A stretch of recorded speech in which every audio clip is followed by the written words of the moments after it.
मैं सिर्फ विश्वविद्यालय पे फोकस कर रहा था। महाविद्यालय पे अगर हम करेंगे ज़्यादा लंबा हो जाएगा, उसका पूरा प्लान है हमारा। महाविद्यालयों को हम लोगों ने निर्देश दिए, एक सूक्ष्म में बता देता हूँ। और माननीय शिक्षा मंत्री जी के साथ ये प्लान बनाया है, ऐसा नहीं कि हम अकेले बैठे हैं। हर महाविद्यालय में जो 21 हमारे कंस्टिट्यूएंट कॉलेजेस, उनमें हर एक में 5 चीज़ें आवश्यक रूप से इस सत्र में हो जाएंगी। आप लोग नोट कर लीजिए ताकि हमें बता सकें कि ये 5 चीज़ें हुई कि नहीं हुई। स्वच्छ टॉयलेट्स, लड़कियों और लड़कों के लिए पृथक पृथक, स्टाफ के लिए एक टॉयलेट। ये तो बेसिक बाथरूम्स, टॉयलेट्स, और इसकी शुरुआत हो चुकी है। जगदम कॉलेज में अगर आप जाओ तो नए टॉयलेट्स 10 बने हैं, अभी बनवाए हैं, और सभी में लगभग टॉयलेट्स बन रहे हैं। अब हम गिनवा नहीं रहे हैं आपको। दूसरा है कि बच्चों को साइबर कैफ़े से मुक्ति दिलाने के लिए हमने एक अभियान चलाया है। कोई भी बच्चा किसी महाविद्यालय में साइबर कैफ़े में ना जाए। हमारे हर महाविद्यालय में एक state of the art IT room होगा, और हर महाविद्यालय को हम उसके लिए एक आईटी ऑपरेटर दे रहे हैं,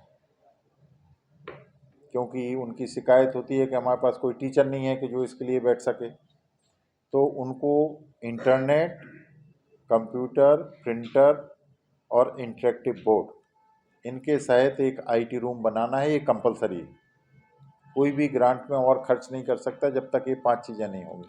तीसरा है गर्ल्स कॉमन रूम, हर एक महाविद्यालय में कंपलसरी।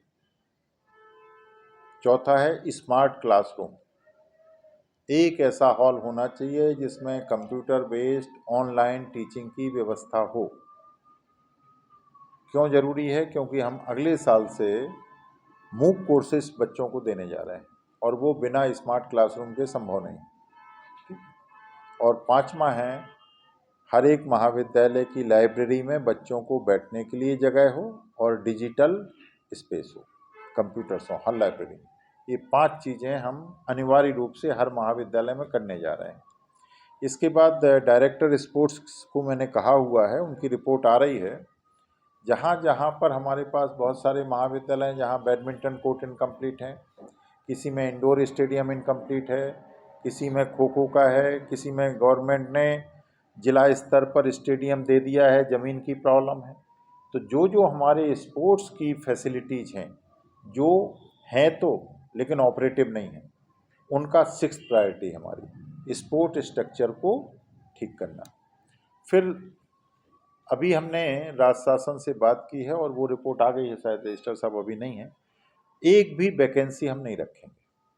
असली जो परेशानी है टीचिंग ना होने का, कि कहीं पे 3 पोस्ट हैं, एक टीचर है, कहीं पर टीचर है ही नहीं। अब जब टीचर नहीं होगा तो लड़का डेली वहाँ जाके क्या करेगा?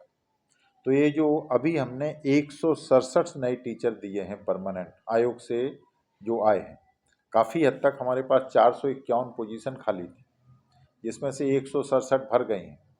अब जो बची हुई पोजीशन है उसमें लगभग 120 या 125 गेस्ट फैकल्टी हैं ऑलरेडी। उनके अतिरिक्त जो वैकेंसीज हैं, उन वैकेंसीज को हम इसी सत्र में गेस्ट फैकल्टी से भरेंगे। ये शिक्षा मंत्री जी ने मुझे वादा किया है कि आप लेके आइए लिस्ट, हम आपको दे देंगे। दूसरा जो बड़ी समस्या होती है कि बहुत सारे महाविद्यालयों में उनके पास बेसिक चीज़ें नहीं हैं, नॉन टीचिंग स्टाफ नहीं है, सिक्योरिटी का आदमी नहीं है, बच्चे साइकिलें रखते हैं तो इसी का डर रहता है कि साइकिल ना कोई चोरी कर ले जाए।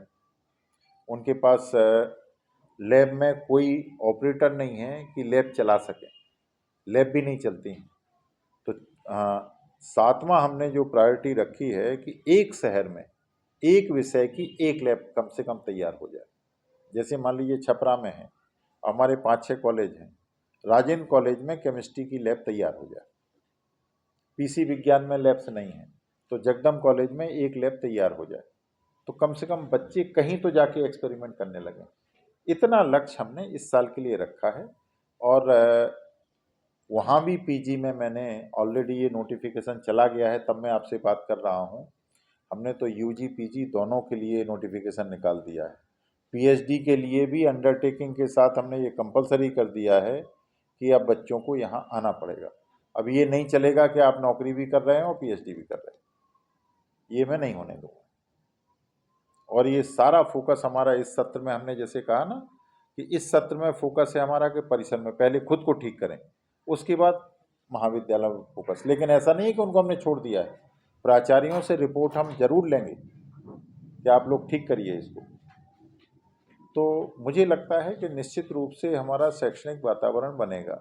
और एक बड़ा काम जो हम करने जा रहे हैं, हमारे पास रिपोर्ट है ऑफिशियल अनऑफिशियल कि बच्चियां आती हैं, जैसे मसरक से बच्चियां आती हैं, कुछ जेपीएम में आती हैं और भी महाविद्यालय जेपीएम में ज़्यादा आती हैं।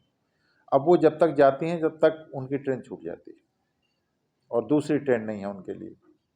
और अगर यहाँ रहती हैं तो गरीब बच्चियाँ हैं, वो अफोर्ड नहीं कर सकती हैं, कहीं पे हॉस्टल नहीं है। जो यूजीसी के हॉस्टल बने उनको कहीं किसी महाविद्यालय ने टीचर को रहने को दे दिया है, किसी में लैब बना दी है, किसी में प्रिंसिपल अपना जो है पैसा रहे। हमने सारे हॉस्टल खाली करने के लिए कह दिया और 3 महीने का समय दिया। और जहाँ जहाँ संभव हो, जैसे कई जगह लड़कियों को रखने में, अब ये अपना राम जयपाल कॉलेज है, वहाँ एक विवाद है कि वहाँ एक कर्मचारी रहता है और वो खाली नहीं कर रहा है। तो ऐसी जहाँ सिचुएशन है वहाँ मतलब हम इनसिक्योर प्लेस पे तो बच्ची को नहीं रखेंगे।